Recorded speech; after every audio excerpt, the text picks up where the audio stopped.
my fear. I will permit it to pass over me and through me. This life. Flesh. Copying off. Fear. Fear. It was not fear. Fear is a little death. I'm the pain!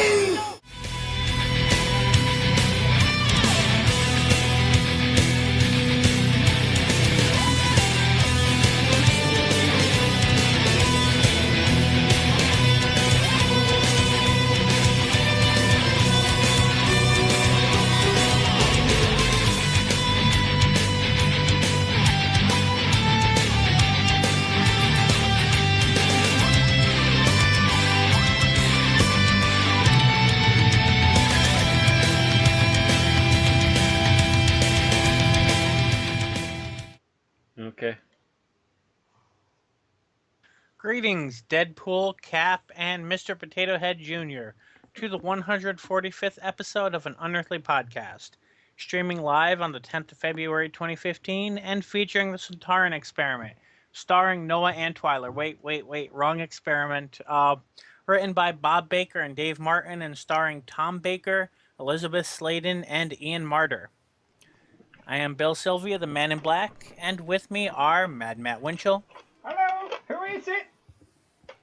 Randy Ronson McCulloch, Chimichangas! Aaron Romeo Moon Burke, Show me the Morty. and Tim the Enchanter Sheridan. And then John was a zombie. And yes, I am very excited for the Deadpool movie that's coming out on Friday. I'm excited too. I'm very excited. I'm jumping up and down. You can You tell can't by see the it. sound of his voice. Well, if we don't get sidetracked tonight, we may be breaking records for the shortest episode of an Unearthly Podcast yet.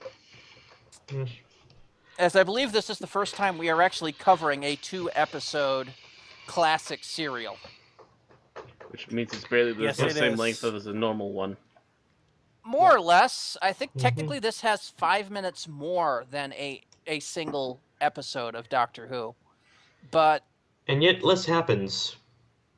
because they really weren't written for, they really didn't write it with the 2-episode format in mind. They wrote it with the same level of drama and weight that they did with 4-episode chains. So anyway, let's Move get on to to the... our bountiful plentitude of news. Yeah. We mention this sarcastically because, frankly, there's not a lot of news that we're hearing right now.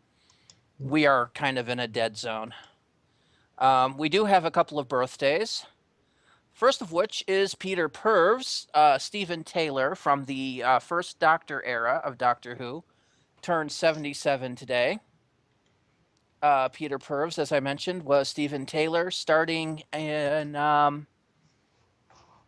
was it Dalek's Master? No, it was... The Chase. The Chase. The Chase, yeah. That he started in, and he continued on for... how many episodes of Doctor Who? Do we know? A little over a season. The Savages was his last appearance. Yeah. So he continued for a good chunk of the middle of the first Doctor's reign. And then following that, he was the lead broadcast presenter on the children's program Blue Peter from 1967 to 1978. He is still occasionally makes guest appearances on Blue Peter to this day. And he still plays Stephen Taylor for Big Finish because once they get their hands on you, you never leave. Once you are a part of a Doctor Who alumni, you can never shake it off, no matter how hard Christopher Eccleston tries. Google gobble, we will make you one of us. Join us. Also, a happy birthday to Robert Shearman, who is the writer of the episode Dalek and several episodes of Big Finish, including Jubilee, which Dalek was kind of based off of. He turned 46 today. Yay. And a belated happy birthday to our own Mad Matt Winchell, Hi. who had Happy his birthday birthday. the day after our last podcast. I'm just It's looking not at some bad images yet. quick. I'm not bad yet, and I'm definitely not agree with this episode today, so... How was your birthday? Mediocre! It definitely wasn't shiny and chrome then? No. I got a cup for my sister, which is a Darth Vader cup. While my sister and my mom were gone to Florida, they came back with a mug, which says Darth Gator, and has an alligator with a red lightsaber and a particular black helmet on. Okay. And my sister got me a couple of shirts. One of which is blazoned orange with black skull and crossbones with black text that reads, let me see here. Let me double check what it said again. That's a strange thing to say on a shirt. Keep calm and give me candy. Candy is dandy, but liquor is quicker. Got a gray shirt with skulls on it, and a glow-in-the-dark black shirt with glow-in-the-dark design on it with two skeletons, one of which looks a bit like death, with trees and a haunted mansion in the background, and if you get far enough away from it, the design looks like a skull. So, all in all, a better birthday than the piece of crap I had. And we got pizza on Saturday, that's about it. I'm also waiting for money. Well, if you remember, I spent my birthday butting heads with people over bureaucracy. So. Oh joy. Yeah. Yeah. I'm also waiting for birthday money, and once that comes in, I should be able to afford HogCon. I'm already over halfway there. I just need that last little bit. Yeah, ICON this year is going to be expensive. It's $50. Yeah. Pre-reg, which is actually more Jeez. expensive. Yeah, it's more expensive than GeekCon, I believe. Yeah. Boy, you talk about paying more for getting less. Yeah. I don't know. I like going back to there though. It was a nicer place, I think, to be honest. What do you mean? I think they actually technically had more space in the place they're going back to this year, don't they? Not really. I don't know. I don't know. It felt like there's more space there to me. You mean the East Crown Plaza Hotel? Where Was they're better the place than they're the going back to Radisson? this year, yeah. Mm-hmm. Matt's saying that the Radisson was better than the East Crown Plaza. Oh. No. I just want to re-enter into the art show. This time properly. I think I also mentioned something about panels to a guy from OutCon as well. I think I mentioned both of you. Guys. Mm-hmm. Yep. We're here to talk about Doctor Who and news. Yeah. Not about conventions. Okay. Anyway. On the lighter side of stuff, nobody died. Oh, true. Yay. No death list for Doctor Who this week. Yeah, nobody Doctor Who died at least. Mm-hmm. No one died on my important birthday died. Which of you is least important? Designate the least important. Designate the least important. Alright, so moving on. Future episodes. Moffat confirms extra episode. We already knew that Stephen Moffat and his had this Christmas and one more season to go, but now we have a final episode count thanks to Cultbox. Cultbox quotes that Moffat from an interview in the autumn. I know that what I've signed on to do is 13 more episodes of Doctor Who, including a Christmas 2016 special. I'm trying to argue for slightly more than that, but we'll see. The last episode features a new quote, or the latest episode update features a new quote. Ahead of me this year, I've got 14 Doctor Who's and 3 Sherlock films. I do hope that doesn't mean he's writing all of them. Yeah. No, I don't think so. Because that would be the world's crappiest season. So at we- least We'd have then something he'd have a worse than full. Citadel's TARDIS. He'd have never mind. He'd have until May to write them all, so he wouldn't get them all done in time. No, Yep. he'd be half-assing them, and they'd all suck. Plus, the 3 Sherlocks would all suck. I'm still kind of puzzled. We're not getting any Doctor Who in 2016, are we? Only Christmas Except for the Christmas and special. Class. 8 episodes of Class. Actually, what we don't know is what this 14th episode, if it's going to be part of the season or if it's going to be a special sometime in 2016. Yeah, we don't know if it's going to be the 2017 Christmas special, another special somewhere in between, some random episode added this year. That's not known at this time. One of the places that was saying this said that this might take some gravity to something that the BBC had said last year, and that they were thinking for 2016 that they would just do a special season like they did with 2009. That was the Mirror that quoted that, and the BBC denied it. So at least I thought the BBC denied it, or at least they refused to confirm it. And I would take anything. There is a difference between denying it and refusing to confirm. That is true. I know at the very least they refused to confirm it. I thought they denied it, but I'm not entirely certain about that part. We honestly don't know at this point. We'll have to wait and see. Yep. Well, anyway, went on. New event. Ninth Doctor Christopher Eccleston fronts the latest campaign from Alzheimer's Research UK, #ShareTheOrange. The project features stop-motion animation from award-winning studio Aardman to demonstrate how the diseases that cause dementia, most commonly Alzheimer's, physically attack the brain. Through damage caused by the disease, the brain of a person with Alzheimer's can weigh around 140 grams less than a healthy brain, about the weight of an orange. Christopher Eccleston's father Ronnie died with vascular dementia following a 14-year battle with the disease. And he is quoted as saying, "We have to think differently about dementia. We have to stop believing dementia is an inevitability, something that simply happens to us as we grow older. If we don't, we're never going to truly fight it. Dementia is caused by diseases, and diseases can be beaten. We've tamed diseases like cancer and heart disease, and a diagnosis of either is no longer a certain death sentence. People with dementia deserve the same hope. This film aims to show that dementia is caused by physical processes that scientists can put a stop to. While scientists fight dementia in the lab, by sharing this film, anyone can fight the misunderstanding and fatalism that surrounds dementia in our society."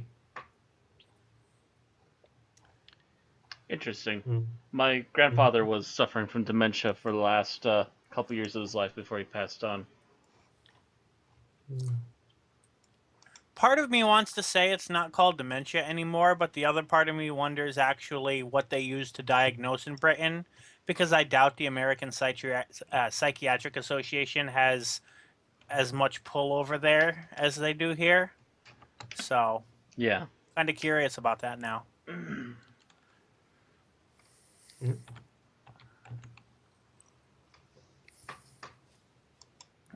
Okay, now that moves us on to the Doctor Who pinball, which I should have had fully loaded and such. But fully funded now is the Kickstarter for the... I'm not sure what you... Well, resurrection is not the right word, but I guess, digital recreation of the 1990s Doctor Who pinball game, which was a game featuring all 8 Doctors at the time in a crossover adventure. Are you sure 8? I saw the case on that pinball machine, and it only showed 7. Yeah. Did it? Okay, I'm going off of memory, and right now it hasn't shown me any images yet. I thought it featured all 8. It might have just been the 7. I see the 7th in the middle pointing. He's larger than life. I think it's 7. Okay, is that on the Kickstarter link or? Yeah, on the Kickstarter link. Yes. Okay. For some reason, it's not loading the image for me, and I meant to take more time looking at this, but did not get a chance to. That's the 7th. That's the 6th Doctor and Perry there.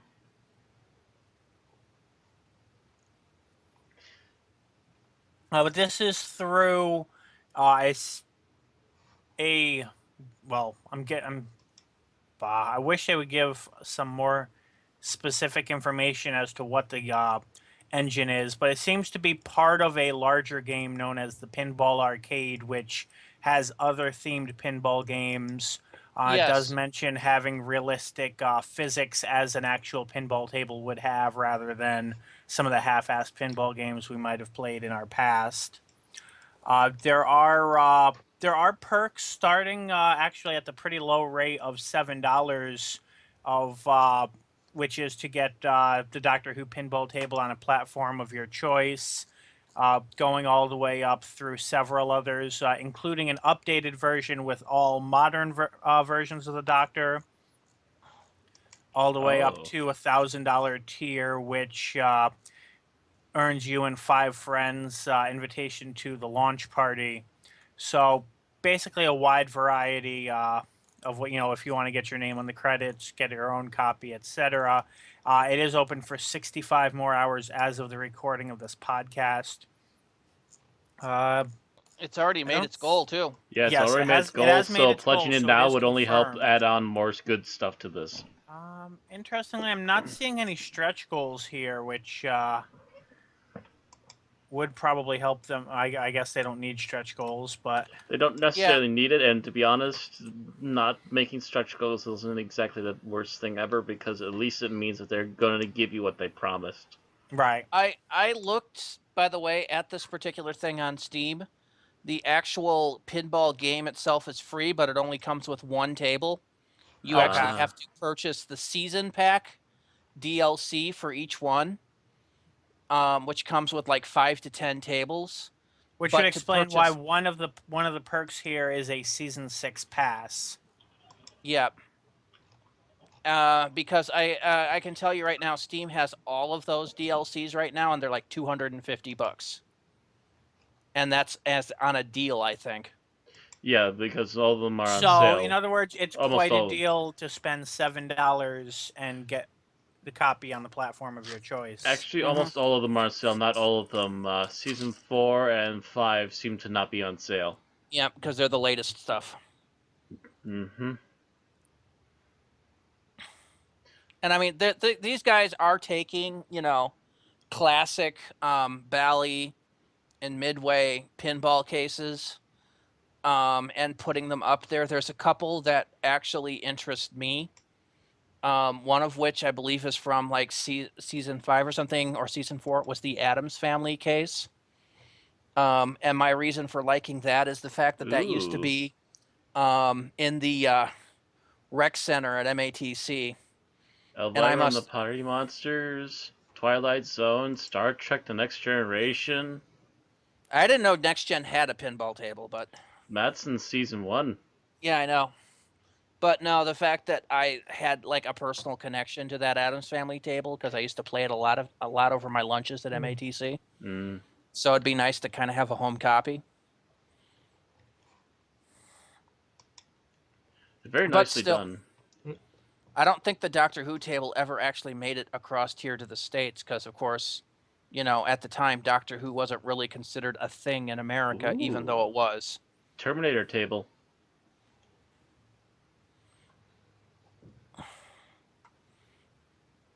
Yeah, they do some very nice looking tables, so... Yeah. Well, those are, like I said, they were professional tables. Those were actual pinball tables that were out. Mm-hmm. I remember some of them. But moving along, we have, to round out our news, a trio of information from Big Finish. The first of which is that they've announced Series 3 of their early adventures, which are basically recreating earliest years of the classic stories with narration, full cast of actors.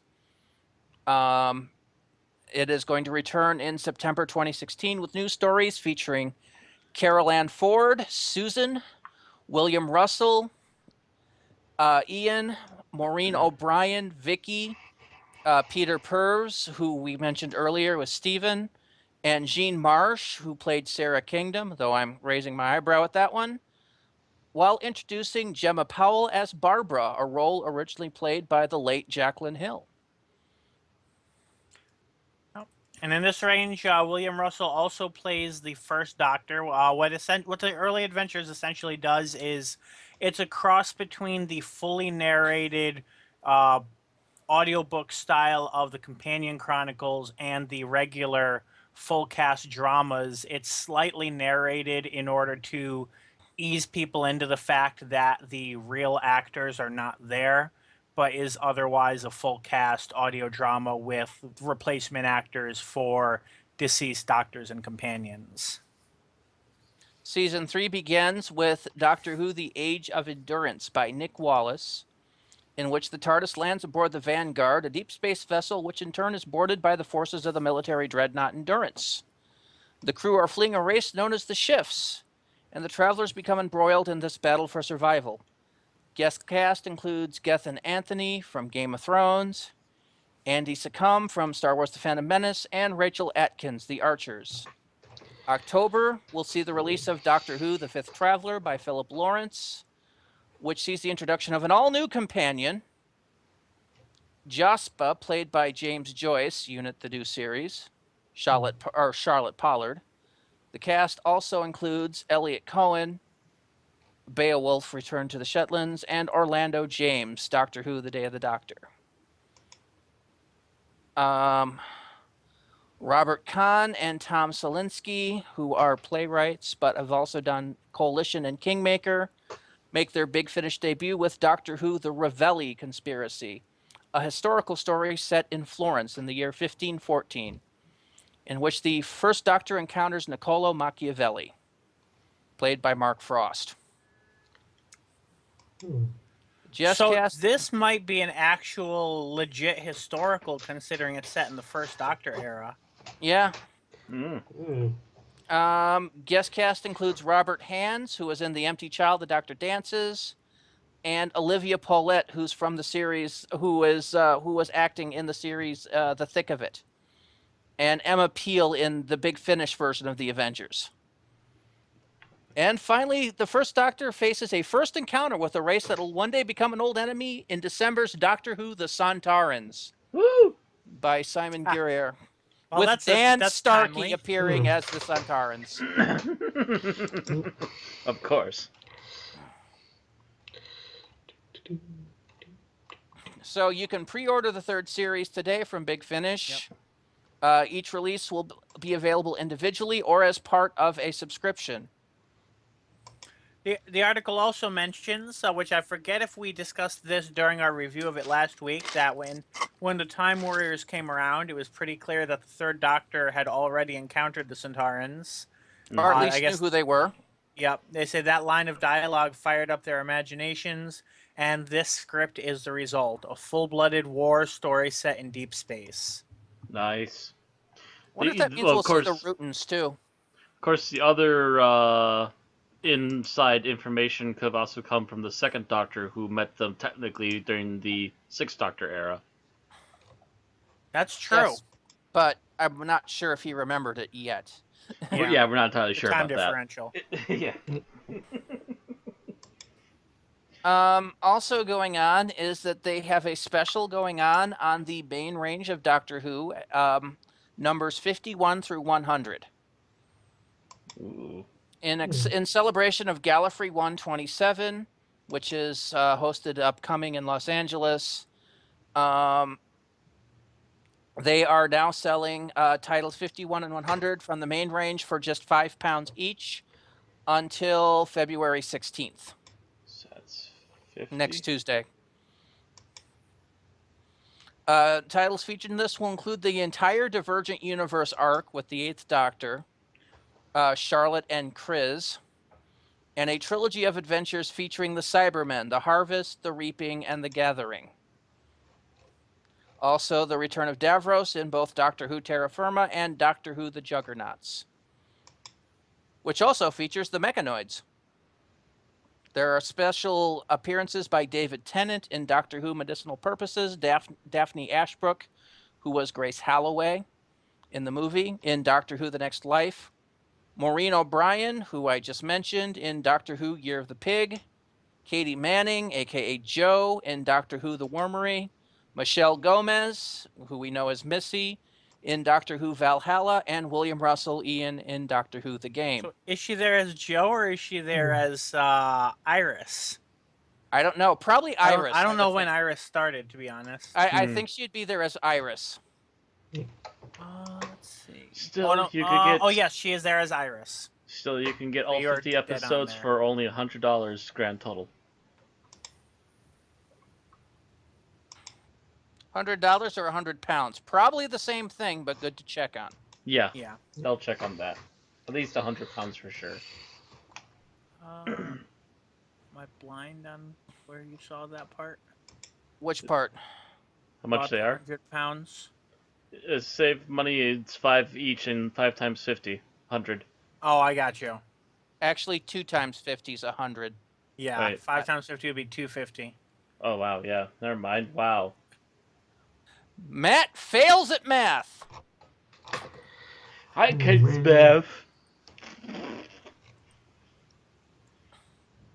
was gonna say, because if it is 50 stories for $100, I might even go for that. Yeah. I just got my tax money, and I'm spending money on things I probably shouldn't be anyway. But I'm also paying a lot of bills. So.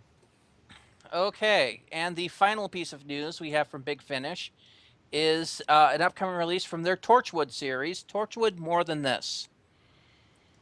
Gwen Cooper is coming home, and a new era is about to begin. Torchwood 3 is back in business. This is an extraordinary piece of writing, acting, and directing, an occasion where all the constituent parts come together to create something greater, where they really do become more than this. Torchwood, destroyed by the government, forgotten by the police, its few surviving agents living in secret around the world. Until now. Continuing on from Torchwood Forgotten Lives, Gwen Cooper is back in Cardiff Bay on a mission to rebuild the hub, the top secret headquarters of Torchwood 3. She has friends in high places, a husband ready with a cup of tea, and a cache of alien weaponry. And she's not going to let anyone get in her way. Gwen Cooper has triumphed against impossible odds before, but now she's finally met her match. Roger Pugh, planning officer for Cardiff City Council. Mr. Pugh doesn't believe the world needs Torchwood. Gwen sets out to prove him wrong. For Mr. Pugh, it's a day that'll change his life, if he can survive it. It is written by Guy Adams and starring Eve Miles as Gwen Cooper, Richard Nichols as Roger Pugh, Guy Adams as Coachman, and Tom Price in a special appearance as Sergeant Andy Davies. This is the explosive series finale to Big Finish's first series of Torchwood audios. Reese not in this one? Hmm? Her husband was not among those people you listed off. That's interesting. It even contains a top secret cameo appearance from a Torchwood legend. I hope that legend isn't Sergeant Andy Davies, because if so, they spoiled it. I don't think so, because that's all in the same paragraph. Right. I'm hoping for James Marsters.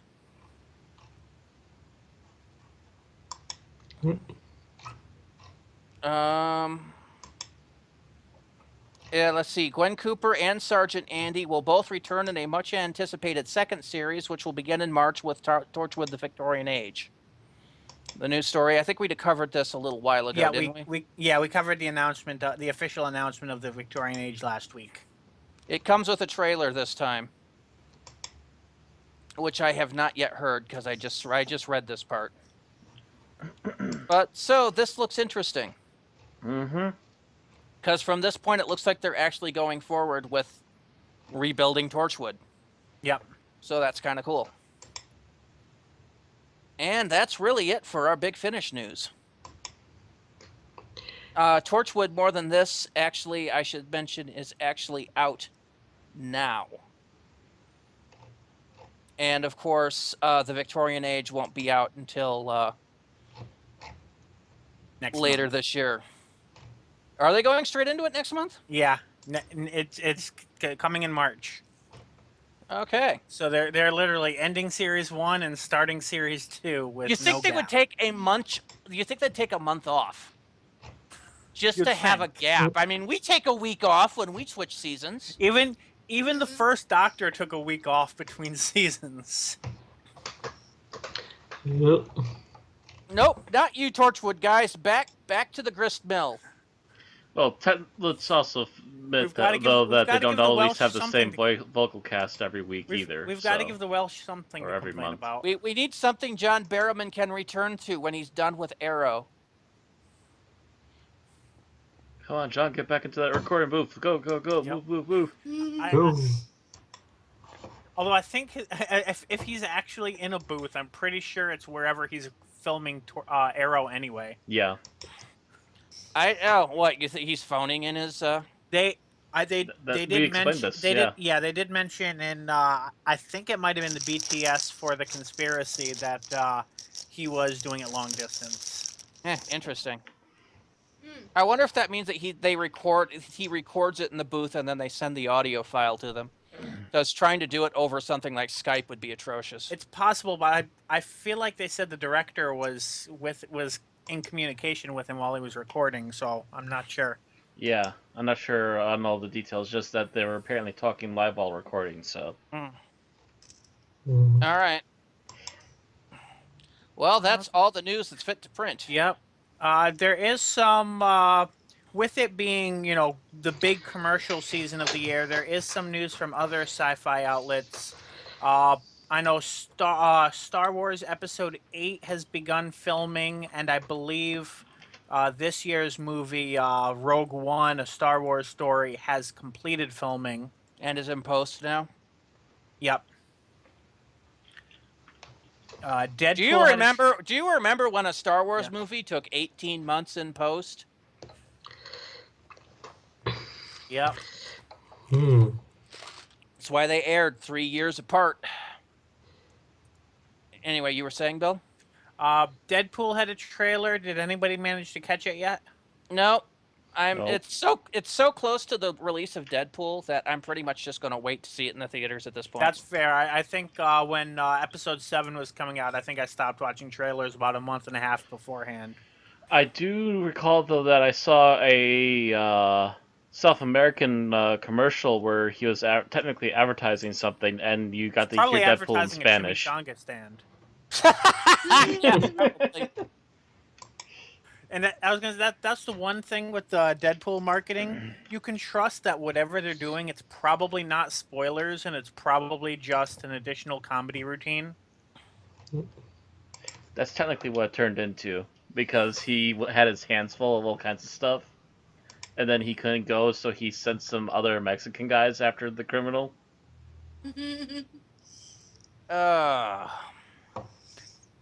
I did manage to catch the Captain America Civil War trailer, which doesn't give us a whole lot, but it does give us a lineup of both sides, along with hashtags if you want to tweet your support of,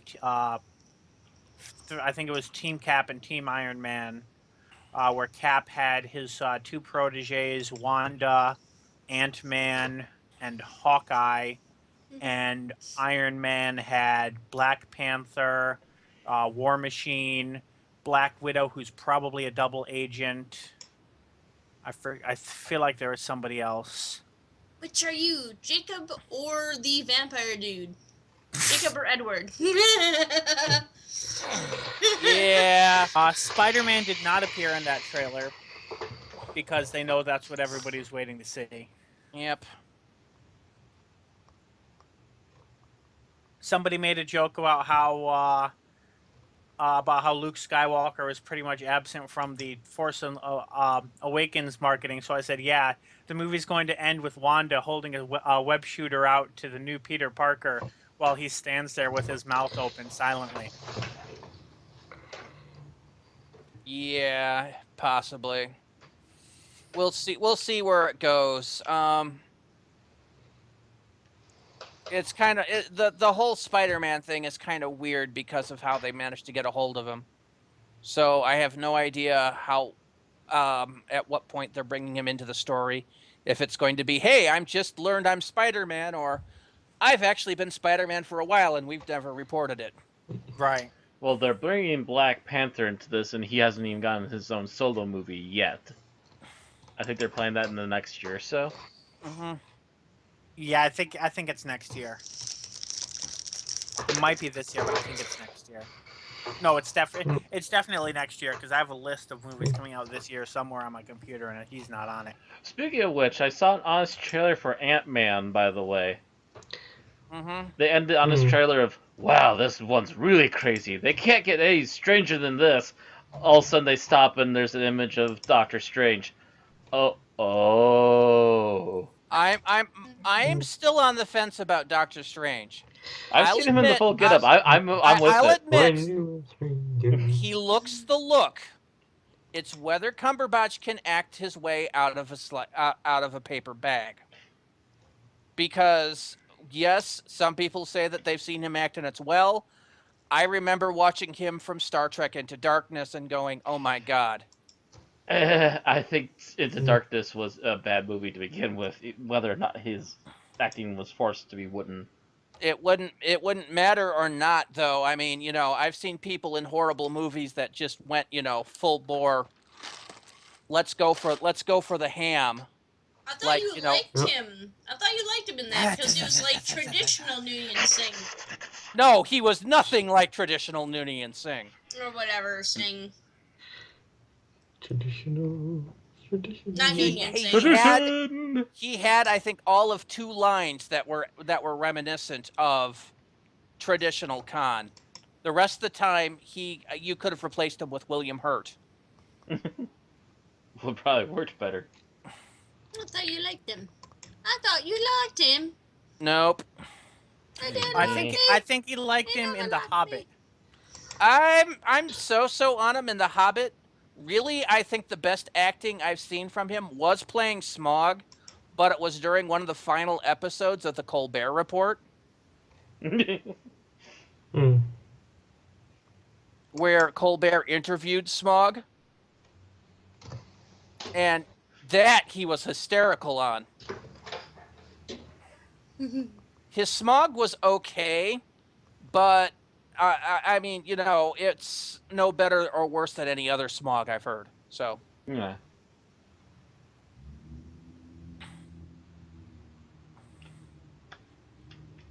We've probably seen at least several variants by now. Yeah. By the way, the final winter vacation shows are coming off of their vacation status pretty soon. Walking Dead premieres this Sunday for its second half.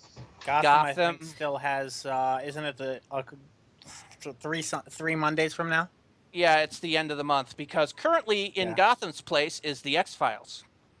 Yeah, I really like the revamped X-Files here. Which, by the way, I've started watching the original, so... Oh, gosh, you have a lot to watch, Bill. Yeah, the X-Files is only doing a 6-part limited series this year. And but rumors has it's already been picked up for a second season because of how good it was. I think I saw X-Files when I was in 3rd grade when it first started. I don't think it stopped until I was in high school. It ran 9 seasons. I was going to say, I think the current season is season 10. Or at least it's being referred to as season 10. Yes, they're referring to it as season 10. My only thing is that they don't. Neither Netflix nor Hulu has either of the movies. So. Yeah, so I go into season 6, and that's after they do the big reveal with the first movie, and it's just like, man, I can barely remember the first movie. Yeah, it's been a long time for me, but I remember I have the chapter book somewhere. Let's see if it's on Prime. Of course it would be. Fucking Prime. It might not. Probably. Doesn't look like it. Looks like I have to pay for X-Files to for the actual show to come up on there. So I doubt. Yeah, it's not coming up as a. And I can find no official. I can find no official news that it was extended for a second season yet. So.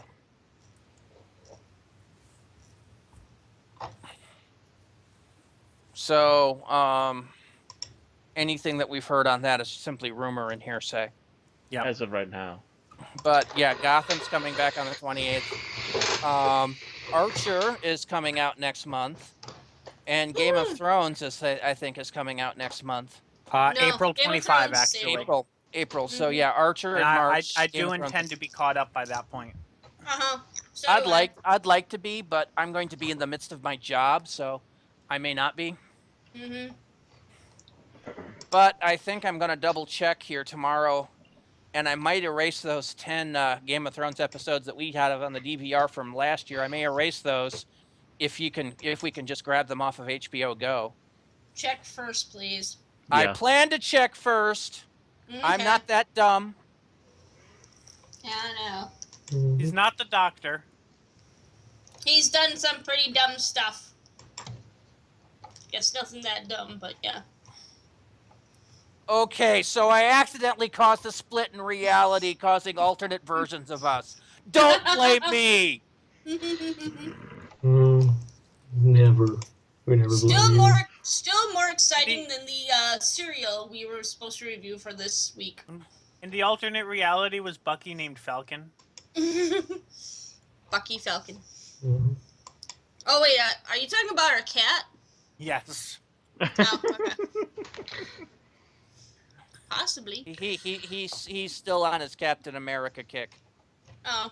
Well, I was kind of thinking that as we started streaming. I just didn't have the chance to say it. I'm like, wait, so was Bucky named after the comic character, even though he probably hadn't appeared since the 40s? Or was he named after something else? He's probably named after the UW mascot. We did not name him. He came to us pre-named. Oh, just like Grinch Mm. and Sam. Well, maybe it was by a 70-year-old comic book fan. I doubt it, considering this is Wisconsin, the land of Bucky Badger. Well, Laura did call him Bucky Barnes, but I like to call him either Buckingham B. Groovy or Buckaroo Banzai. No matter where he goes, there he sleeps. I like to think that he's so fat he stretches into the 8th dimension. Well, now you know why it smells like that. So who wants to do a 2-minute challenge? Oh God. Oh, God. I can't even remember what the episode was really about. Some kind of Sontaran experiment, I guess. I went last time. And they don't want me to go anymore. So I assume it's my turn again? I can do it.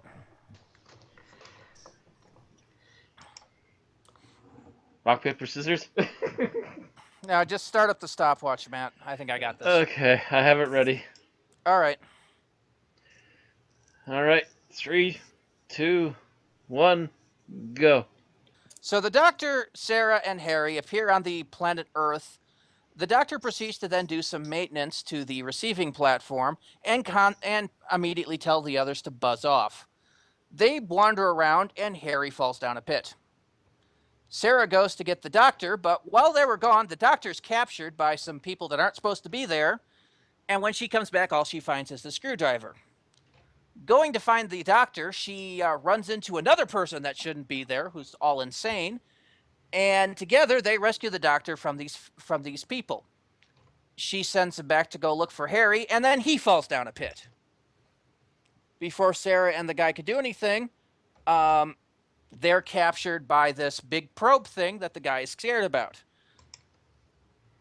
Unfortunately, as the Doctor works his way back up, he finds himself surrounded by the guys again. Meanwhile, Sarah's taken to a Sontaran, who's of course doing experiments. Hence the name of the episode. No.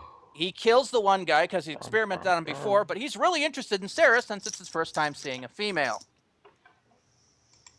Harry, having crawled out from the bottom of the pit, finds himself seeing the Sontaran and Sarah, whose first big test is a test of fear.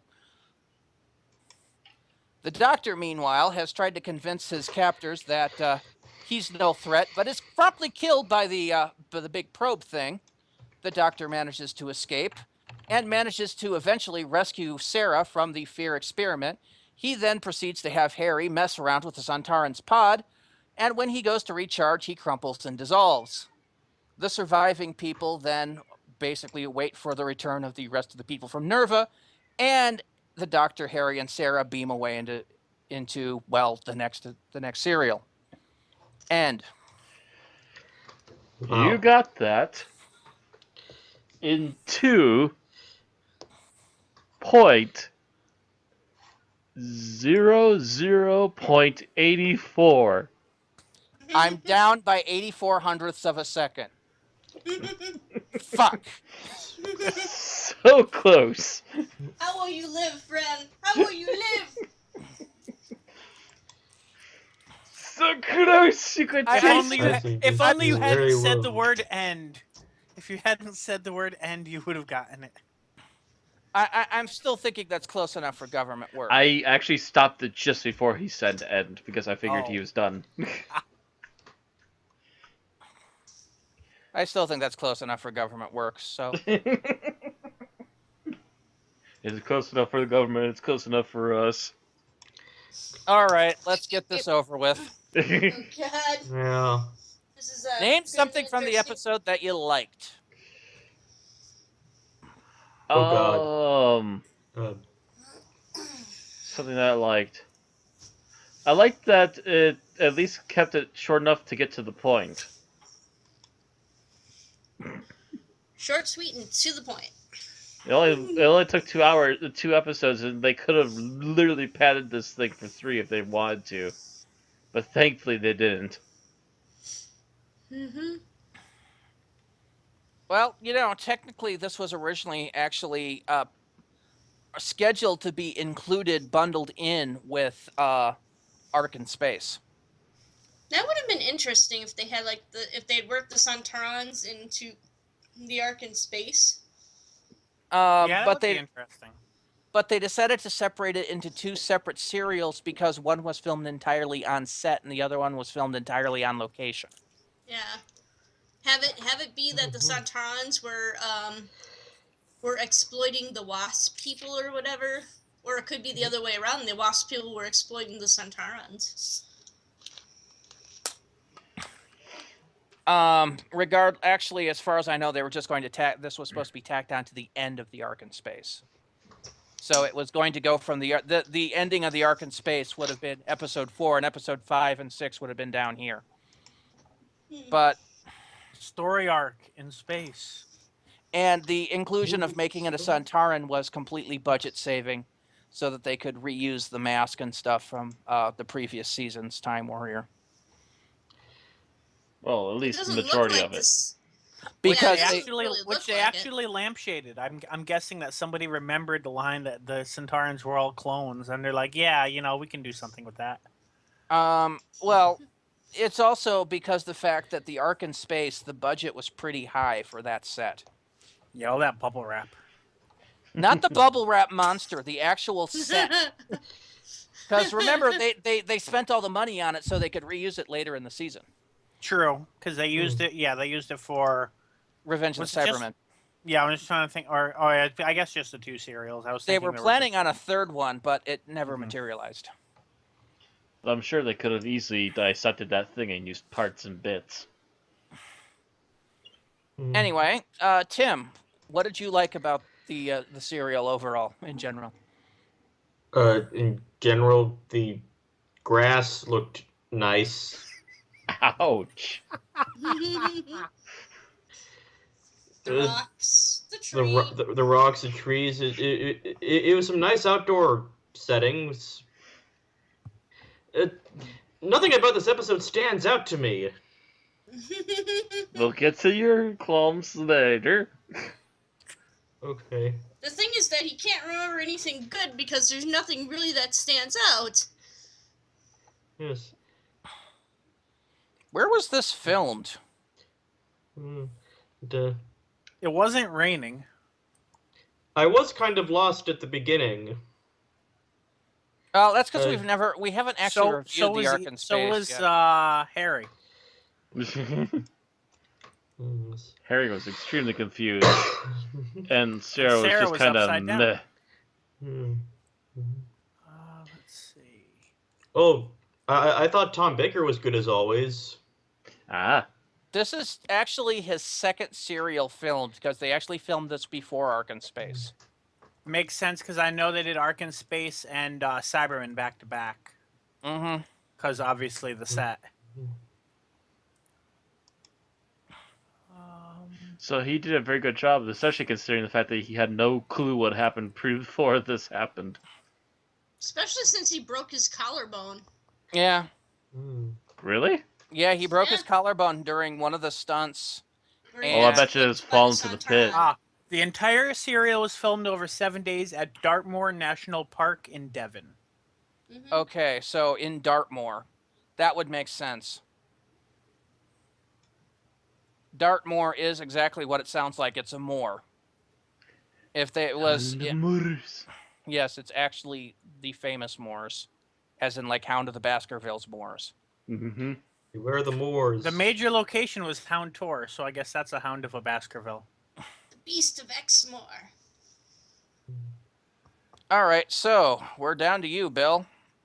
What did you like about this episode in general? I was hoping you were going to ask me what I liked about the cereal, because then I was going to say it tastes good Cereal. with milk. It tastes good with milk. But I'm going to say I kind of like the premise of the whole idea of a Sontaran, you know, this single-track mind military race, but they have to send a guy down to come and do experiments first. I kind of like the idea of that, and I wish there was a bit more of that. We could have actually seen it do something interesting, but I do like the concept. Okay. Aaron? I kind of like the different take on the Sontaran. Like they might be clones, but each one kind of has its own personality. Like what is it? He was Styre in this, right? Yeah. Yeah, Styre Styre. compared to Lynx is a fairly different personality. He's a lot more cruel, a lot more callous. Yeah. He's also a Um, higher rank. Oh yeah, he's just like he's definitely got an arrogance about him that makes him very easy to hate. So whereas with Lynx, you almost sympathize somewhat with Lynx because he was just kind of a warrior trying to do his job and everything and trying to get back into the battle. So Yeah. At the same time, you know, there's also between Lynx and this guy, there's several thousand years. Yeah. Yeah. So you never know how the cloning might have changed over time. yeah. But I mean, they do pretty much clone them, you know, as their rank, as their roles. So it does make sense, you know, certain ones are grown to be, you know, fairly competent, but just generally focused on getting back to the war. Some of them are bred for command. Some of them are bred for doing experiments. Mhm. And yet they all look like potato people. Potatoes. Okay. So, as for me, wow, you've taken most of the points that could actually be made for this episode. I thought you liked the robot. The robot looked okay for a 70s robot, but I wouldn't say it was absolutely stand out. I just thought it looked decent. I wouldn't say anything in this serial stood out. Well, Sarah Jane's coat stood out. Yeah, it was very bright yellow. You could see it from Scotland. I guess you can say I like the continuity of it as far as, you know, following the previous serial and moving on to the next one rather fluidly. If you watched this season in one sitting, it would actually feel more like one gigantic storyline. You can add Zygons on top of that because that was intended to be part of the same season. You could actually start with Planet of the Spiders and pretty much go straight through too, because it all is one right after the other, right after the other. Although I don't think you can lump all of season 11 into it, which would be nice. But like I know there's references, but I don't think it's quite as fluid there. No, it's pretty much Planet of the Spiders, pretty much all the way up through Zygons can be seen as one continuous storyline. It's almost a throwback to the classic days before Yeah. they actually when they named each episode independently before doing episode 1. And you know what? If they named each episode independently, the cliffhanger would have made sense. Yes. We are waiting 20 minutes for the Sontarans that are in the title. Okay, so what didn't you like, Matt?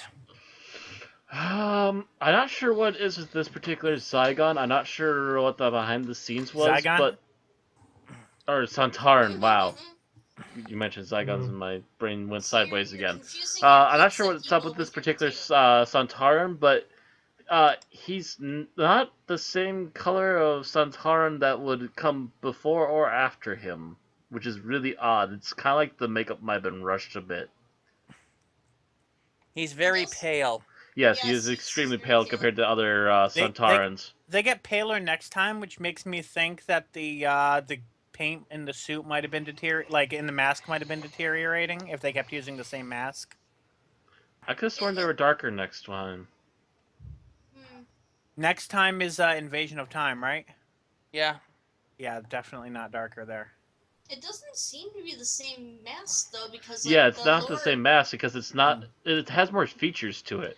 Yeah, it's got a lower jaw that actually moves if you look closely, almost like a Muppet jaw. So maybe we were wrong about it being. According to what I saw about it, I guess they used it. It might have been a new mask, but they didn't have to use a new design. Maybe they meant they got to keep the same armor, because I think this armor was just a repaint of the original armor. Yeah, the armor is very clearly the same. It's probably the same armor. They probably used the same molds and just changed the little. Because I did notice that this one had a full lower jaw. Yeah. Whereas the old one did not. Saying. That's what Matt and I were saying.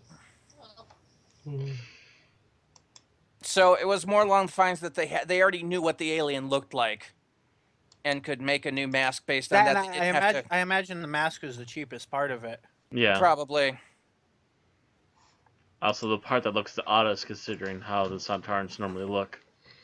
Yeah, because it actually says they had also settled on Sontarans because they could reuse the Sontaran costume from the Time Warrior, and therefore save the expense of designing a new alien. Yeah, so that must have been the armor. The armor. Which, considering it was the armor that made Sarah Jane gasp and think it was Lynx, that makes sense. Mm-hmm.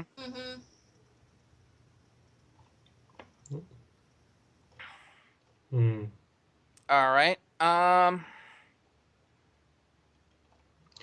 So Tim. I think it's Tim. Yep. Yep. I had to wait for Skype to pop up. It was being reluctant. That's fine. Okay, something in general I did not like about this episode was there just seemed to be an air of laziness to this whole thing. Like, it does feel like filler. Yes. It feels like it's there to keep you waiting while the Dalek script comes in, even though that's not actually the case. Mm-hmm. And it was like even the actors themselves could tell, no one's going to remember this episode. We'll just phone it in. Oh. And unfortunately, there's no Doctor Who episode that goes unremembered. Yep. Because here we are. Talking about it all these years. Here we are. This was made in 1975, so it's freaking 41 years later, and we're talking about this episode. Welcome to the internet. All of your mistakes are remembered. And here I always thought it was just for porn. Anyway. Porn comes later. I didn't really feel it was lazy, but I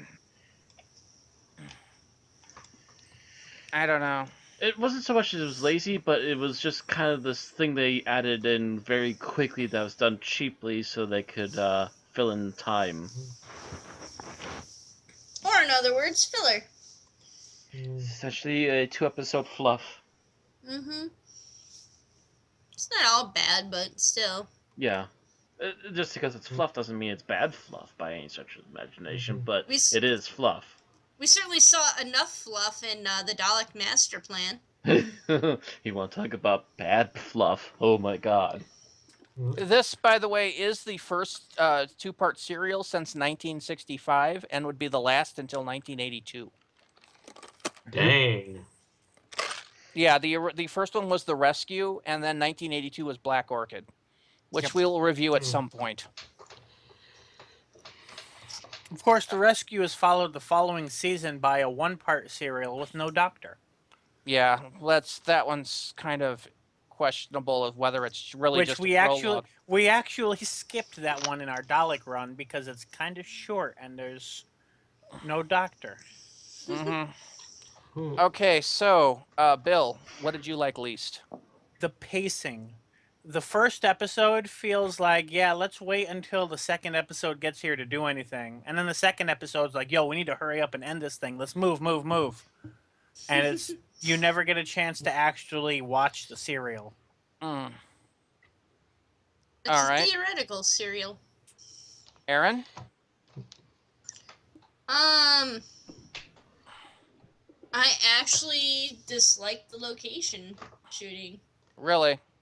Yeah, I thought it was quite drab. Maybe if there was a little bit more, I don't know, a little bit more to it. Like, when we watched the Time Warrior, it was obviously, you had castles surrounded by forests and all that other stuff, and even though they didn't really go much into the forests too much, it still provided a different location, a different setting. And this was all just kind of rocks and grass and mud and pits that Harry fell At least it was a into. post-apocalyptic Earth that wasn't a quarry. Yeah. That's true. That would have been funny for them to come down the transmat pad onto a desert and freaking, Although if guy I recall, the next episode starts in a quarry, so that would get a little confusing. Yeah. I mean, Scarrow I can see, but this one, I don't know. Post-apocalyptic Earth. Yeah, it is supposed to be Earth after, solar flares burned the entire planet. I'd like And to this see, is like, some ruined buildings Yeah, instead. this is before Hiro Nakamura changed the time stream, causing the solar flares to be averted. Yeah, I would have liked to instead see some, like, crumbled buildings or a little bit more of a sense of former civilization. Yeah, that's true. Especially since he mentions, oh yeah, we're in the middle of London. Trafalgar Square is right over there. And this is Piccadilly. Yeah. It would be nice to see some, Yeah. like a building, like the last bits of concrete with stuff grown over it or something. Yeah, I mean, if the solar flares obliterated everything that bad, how did the frickin' circle survive? How'd vegetation come back? Vegetation can come back. I mean, it's been a few thousand years. If so much as a microbe survived, evolution could go by fairly rapidly. Yeah, the doctor mentioned that it was 100,000 years since they went into hibernation, so 50,000, I thought. Either way, a lot can happen in that time, but yeah. But, how did the circle survive at all if everything else was obliterated? That seems to be very selective obliteration. And why didn't the trees grow up and stop it?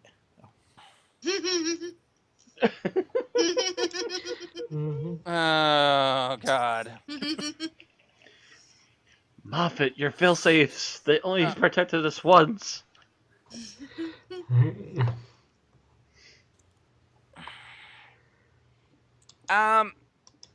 I'm actually going to have to go for my least favorite thing and agree with Matt that I did not like the Sontaran, but my reasons are different. And they're different for the same reasons that Aaron liked him. I thought Steyer as a Sontaran was very one-dimensional. as opposed to Lynx, who you had a sense of depth to the character. Steyer felt like, he was just very, I'm a villain, I'm a villain, I'm a villain. I'm You know superior. one thing they could have done with him? That actually would have worked very well with the script. You know how the other Sontaran was like, your delays are costing us too much time? If he had an unusual scientific bent and he was like, but I haven't, but I'm not finding out enough. I need to learn more. I need, for the sake of science. And that would have added dimension to him, too. If he had a for science and he was more dispassionate. Whereas he's gunning people down and just like, worm. It's like, yeah. That's just one step away from mustache twirling. Maybe if we saw something more of a science lab or something set up where he was like doing this intense analysis of everything. Yeah, for a scientist, he doesn't seem to be very scientific.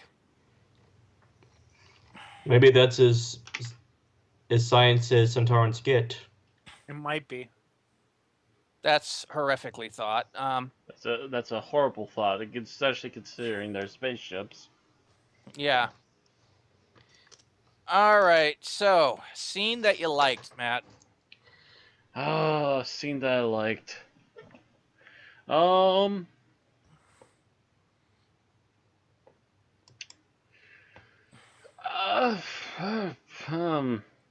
trying to think of one of them that actually particularly shined out to me. I guess I'll go with the bit where the Doctor stops Harry at one point when he was about to apparently try and hit the Sontaran over the head with a stick. He managed to stop Harry, and Harry's very first question is everyone else's question: how did you survive? Oh, this little bit I got from the transmat device. Whenever you're working on something, don't never throw anything away. And then a few seconds later, he's like, never keep too much in your pockets. Yeah, never clear your pockets. Never clear your pockets. All right. Try to find my diary. Tim? Oh, Scene that you liked. I liked. There's not a lot of scenes, so. Wake up, Tim. I'm racking my brains trying to differentiate the scenes enough from each other. So, just for the simple fact that I can remember it, the scene where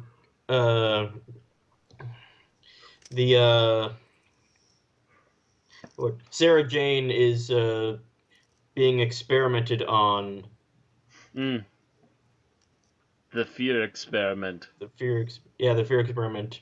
That was an intense, creepy scene that stood out just for being slightly different than the rest. It was the only actual Sontaran experiment of any value. You mean other than the let's see how much the human chest can take before it collapses? Yeah, but I mean like an entire episode of him trying stuff out with Sarah would have actually made the episode earn its name. Although maybe an entire episode of him experimenting on a bound to Sarah might have wrong connotations, so maybe that should be switched up a little bit. But so it'd be almost like Castrovalva. So, in other words, the main antagonist has Sarah bound the entire episode while he does experiments on her. Kinky. Oh my. I thought this was a family show. Well, he did want to meet the female of the species. Why? We already know that they're a binary. Binary. Reproduction thing.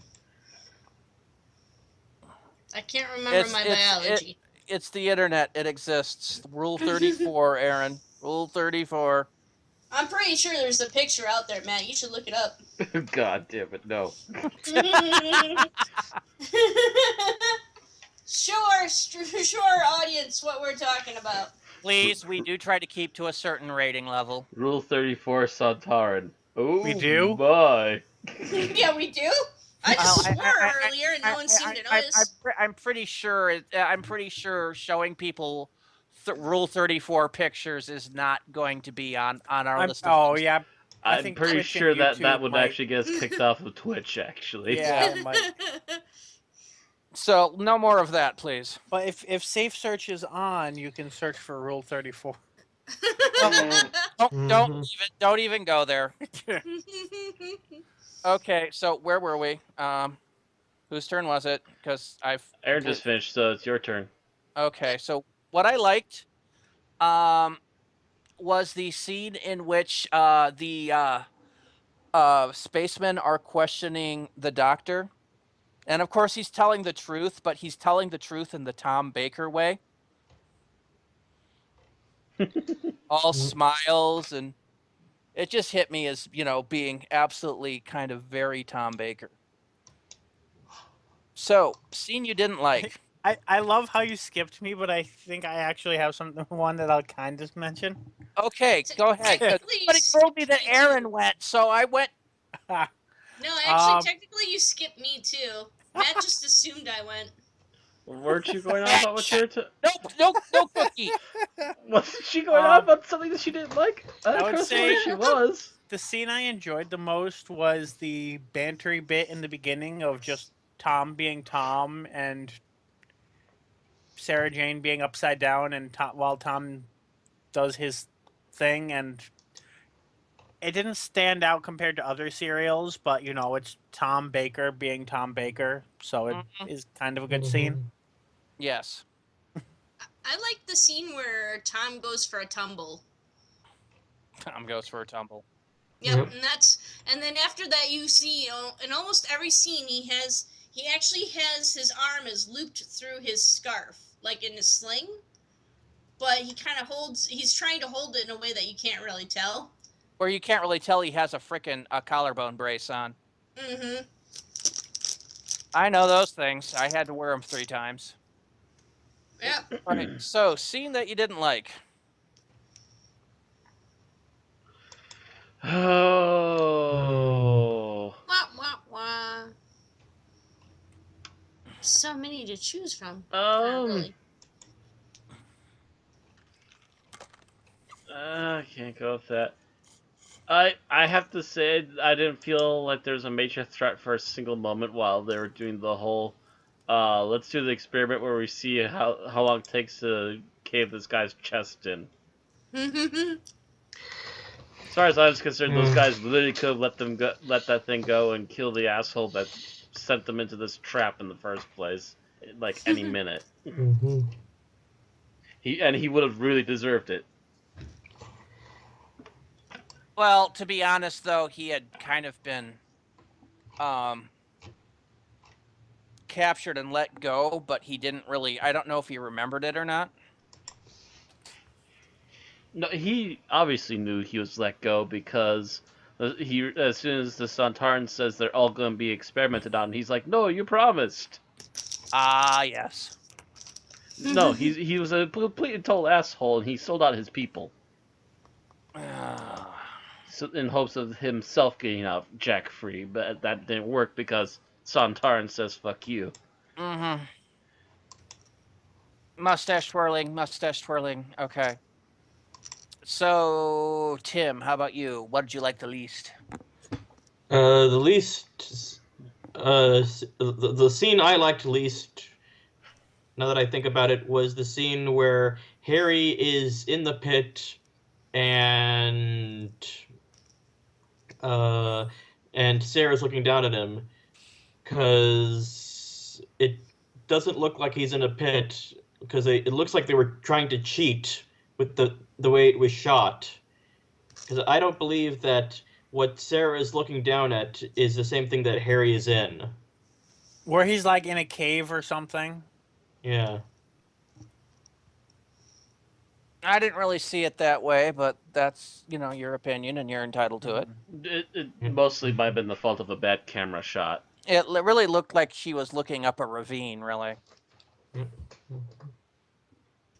Okay, Bill. I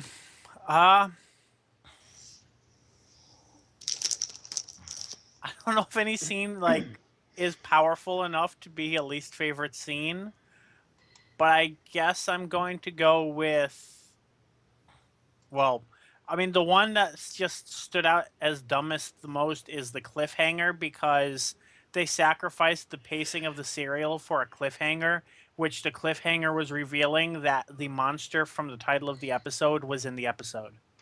Dun dun dun. Spoilers. You do realize, of course, that, if they had done this episode by episode, the first one would have probably been called New Earth.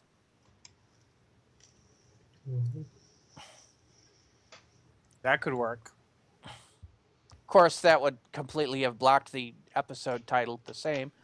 But in Series 2, but deal with what you can. All right, Aaron, your least favorite scene. The scene where Harry's going to go try to get to Sarah, and Star walks past him. He hides behind the rock, but then he kind of sneaks out and shouts over to Sarah. And I'm like, Star didn't even hear him shouting to Sarah? Is it really that kind of echoey, or is it that the rocks just make it hard for him to tell which direction the shouting is coming in, or what? But it seems like the Sontarans should have been able to hear him call over to Sarah and stop him. Had he gone into a ship at that point, or was he just off camera? He was still walking through the rocks, the same rocks that Harry just came through. Mm-hmm. Yeah, that was kind of a bad point. Also the way you call it, the force field. I didn't like that part. Thought that was kind of dumb. It was really silly and really cheaply done. Yes. No, there was no special effect to it at all. Hey, Ian, you have to go up and you have to mime like there's a force field there. But I never took mime. Well, fake it. Yes. It's a mime. All right, so my least favorite scene is the death of Styre, where his head just kind of deflates like that. I was actually contemplating that one. Because it was obviously all they did is they took the armor and the mask without anyone in it and just kind of went bleep, It's like a vacuum or something like that. Yeah. Or like a slow leaking balloon. Yeah, it was just kind of bleh. That's actually the only scene I remember as a child from this. Is Styre's head sinking in. If they had some kind of gunk or something coming out, like they did with the Daleks in Remembrance of the Daleks, I could have bought it more, but that might have been too much for kids in 1975. Oh God, yeah.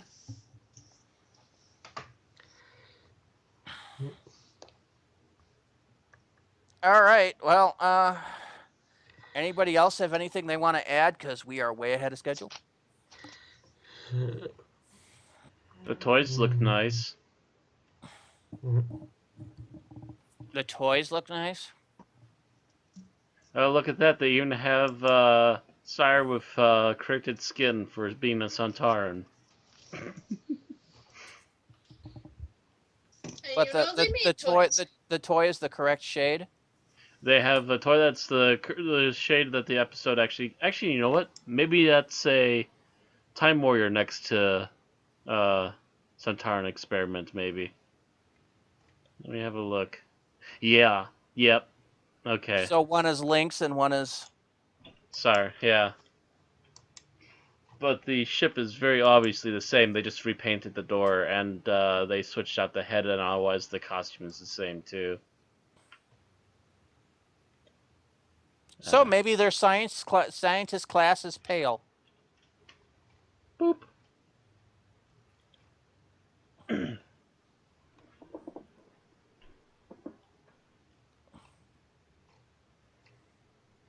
Oh, and these are more recent toys too. Mm-hmm. because they have the 2005 through 2009 Doctor Who logo.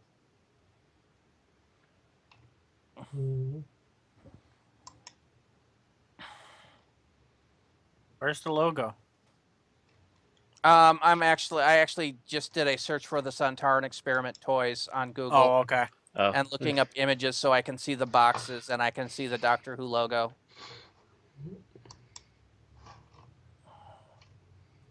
So these are by the same people that do all the current action figures and stuff.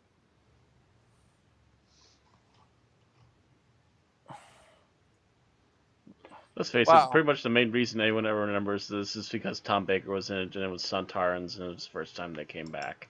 Mm-hmm. Yeah, it's very interesting because with the Time Warrior at the end of the Pertwee era and this at the beginning of the Baker era, it feels like they're trying to make the Sontarans the next big thing, doing pretty much exactly what they did with the Cybermen with the Sontarans. The only difference is this is not enough exposure and it's way too short of a story to actually do anything serious.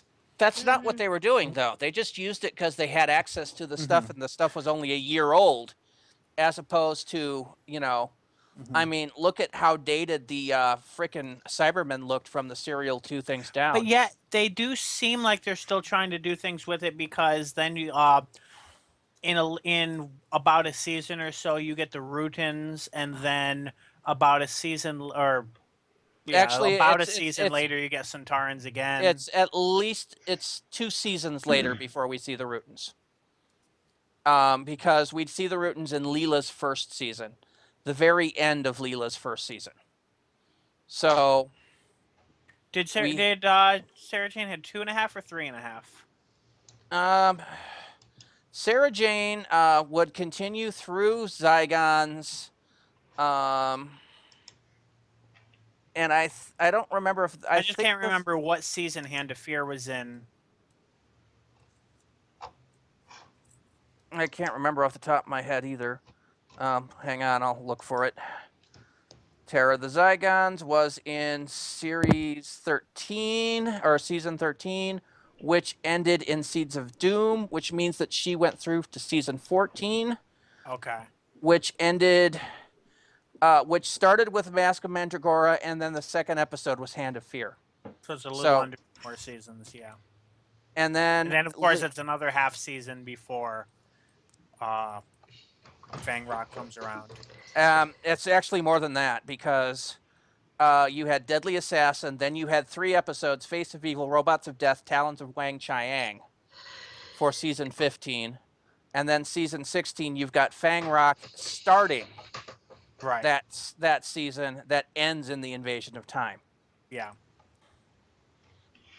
So technically you get the Rutins and the next Sontarans in the same season. Yeah. Bookending. Well, that's why I said about a season, not a full season, but close, almost pretty much a season. No, I was more arguing on how many seasons it was between this and the Rutins. Yeah. And there's basically 2 seasons. 14, 13, and then this was 12, so.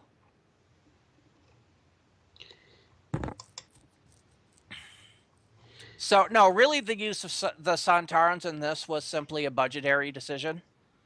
It was because they had the costume, they could cheaply make a new mask. And,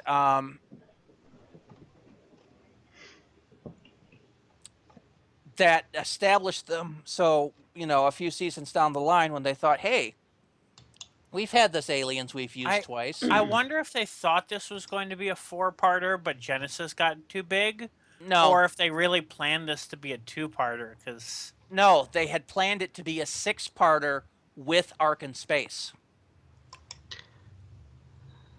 In other words, Ark in Space was going to be this and Sontaran Experiment as one big story. But even then, it feels wasteful to make a new mask for 1 episode. Well, at that point, they might have been thinking a different alien. Yeah, I still think it would have been better just to have Sontarans throughout Ark in Space and in the experiment.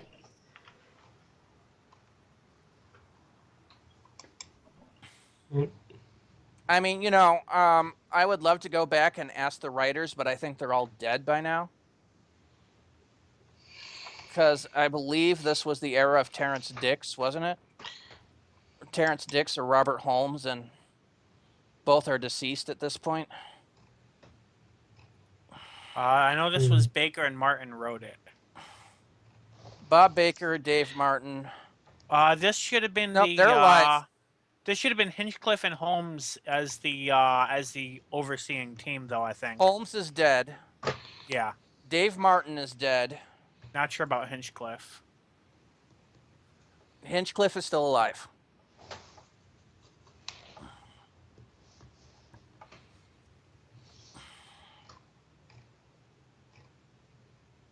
So, I don't know if the Sontarans came in before or after they decided to split it off into a 4-parter and a 2-parter.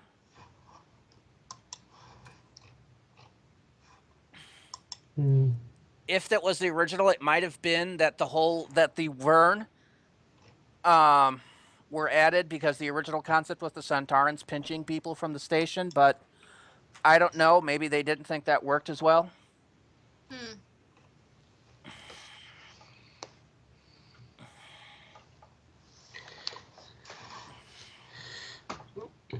Anyone else have anything to say?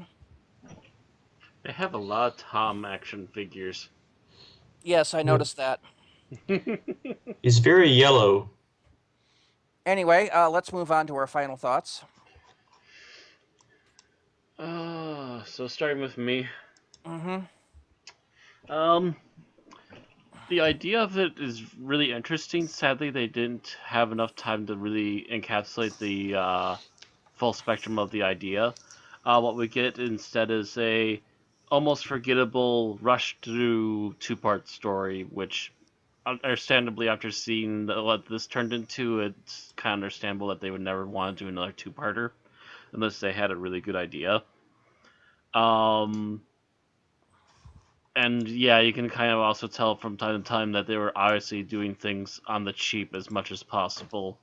The only time they ever seemed to throw any major time into effects was when they were teleporting in and out of the transmat, and that's a pretty easy trick even I can do. All right. Anything else? That's about it. Tim? I'm going to take what Matt said about it being almost forgettable and drop the word almost. Ouch. We've found the episode that Tim doesn't like. Apparently. Well, that's the thing. I can't even bring myself to dislike it. He just can't seem to remember it. It passed by him so quickly. Nothing happens in this episode. Well, okay, things happen, but it's like you could say everything that happened in this episode in 5 minutes, and there should be more. There should have been more stuff happening, like more people getting kidnapped by Sontarans. Like there should have been stages to the Sontaran Experiment, but it's just. It's just space, empty space, that's begging to be filled, and it never does. So, yeah, that's my thought. All right, Bill? This feels like an episode such as... oh, good fuck. Why is it that I always forget important names when I want to say them out loud? The third serial of the first Doctor era. Edge of Destruction? Thank you. It feels like something like Edge of Destruction, where you get the impression that it's made to fill time and that it's just filler while you're getting the next one prepared, but it's not that. And it's really a concept they could have done so much more with, but just for some reason didn't.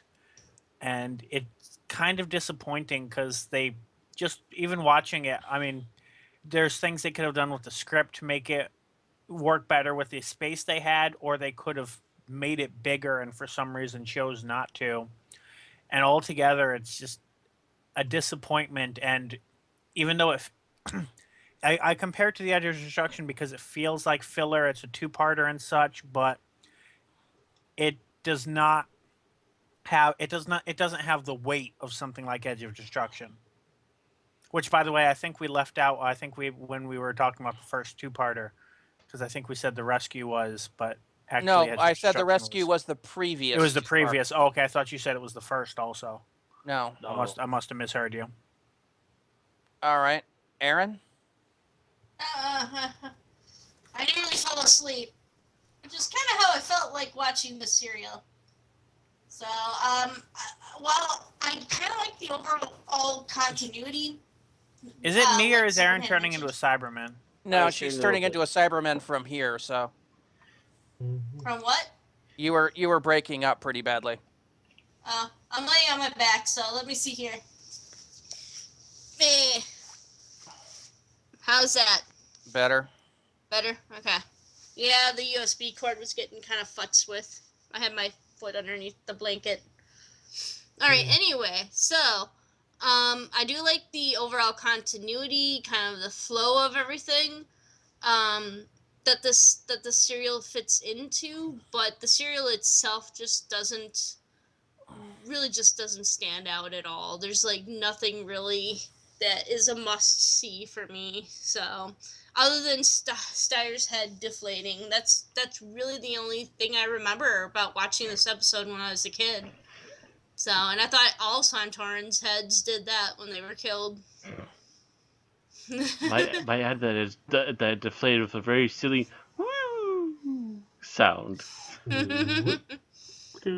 So, are you done with your final thoughts? Yep, I'm done.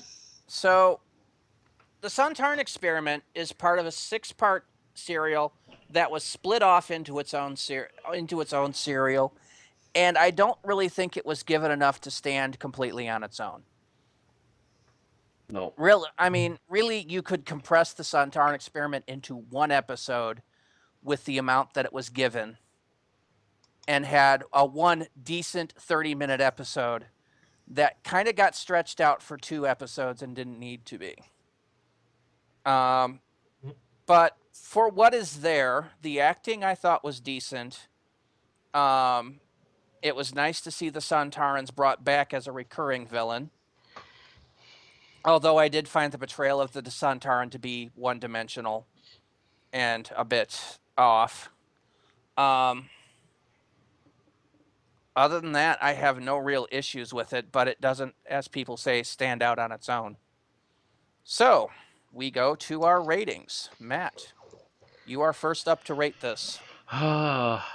Given the full package we're given here, I would almost immediately give it a 3, but I will give it a 3.5 because Tom was doing a really excellent job despite many problems, including actually injuring himself on set. Tim? I have to give this a 1. Ooh. Wow.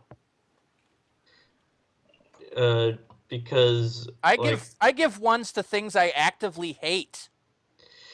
Well, are we allowed to give 0s? Because I would give a thing I hate a 0, but I don't hate this. Let me put it this way. I despise Journey to the Center of the TARDIS. It has a 0.5 from me. All right, maybe I'll give it a 1.5 for Tom Baker and his professionalism in acting with a broken neck. All right. Bill? I'm going to have to say a 2.5. 2.5, so just subpar. Yeah. Nothing particularly offensive about it, but not good enough to be average. All right, Aaron? I'm going to go ahead and give this one a 2. It's not absolutely terrible, it's just... It's good enough to sleep through. I'm going to give. Yeah, Okay, go ahead. Go ahead. until you hit Genesis of the Daleks. I am going to give this a 3 flat. It is a completely mediocre, forgettable episode that Tom Baker's acting brings higher, but Steyer's acting brings lower. Mm. And that, with everything said and done, will average the episode to a 2.5. Just below the just below mediocre. Mediocre. Mediocre. I can't do the scratchy voice. Mediocre. Next time, catch it. Next time. God, what was I? Oh, yeah. I was, the character Zoom on The Flash has that kind of voice that I'm like, oh my God, it's Dr. Claw. So 2.5 will come in at number 125 out of 141 episodes reviewed. Ouch. Dang. It is just above The Impossible Astronaut, Day of the Moon, Listen, Let's Kill Hitler, The Twin Dilemma, and A Christmas Carol, and just below Daleks in Manhattan, The Caretaker, Time and the Ronnie, and actually, let's go with those 3. So, yes, we liked Time and the Ronnie more than we liked the Sontaran Experiment. Youch. And that's really all we have to say for the Sontaran Experiment. Yeah. Wait, what's the Sontaran Experiment? I don't remember this. I do think I need to rewatch it again. Yeah, I hear it's that thing the military did following the Philadelphia Experiment. Ooh. Because, you know, Ooh. S is after P. There was actually a Q and an R one, too. The Quebec Experiment and the Reseda Experiment. And then they went on to the Sontaran Experiment. Reseda or Rassilon? I forget now. And with that note, if you enjoy listening to us, please go ahead and like the video on YouTube and subscribe on twitch.tv, youtube.com, and mixcloud.com. You can also follow and subscribe, follow and like. God, I can never keep track of those. Follow, like, subscribe, share. Facebook.com/unearthlypodcast and Twitter.com/unearthlypod. And if you want to support us, you can head on over to patreon.com/unearthlypodcast. And of course, don't forget to join us next week as we take a look at The Invasion of Time. Which is almost exactly, I believe, is it 2 to 3 years in the future? Give me a second here. Our future or the serial's future? No, in actual real time. Yes, this one took place. Oh, okay. You're saying this the one took place in February to March, or this one took place in early March 1975. The Invasion of Time took place from 4 February to 11 March 1978. So it is almost exactly 3 years production time in the future, and one companion forward as we go from Elizabeth Sladen to Louise Jameson, from Sarah Jane to Leela, and actually it's Leela's finale. And of course, also with Tom Baker and John Leeson as K9. And the episode is written by a pseudonym due to being made by the creators that couldn't actually commission themselves. It's made by David Agnew, who is really Grant Williams and Anthony Reid. Aha. David Agnew is actually Spiro's brother. I almost made that joke too. I just found something marvelous. Qdoba is giving away free burritos in exchange for kissing on Valentine's Day. Burritos! Matt, quick, bring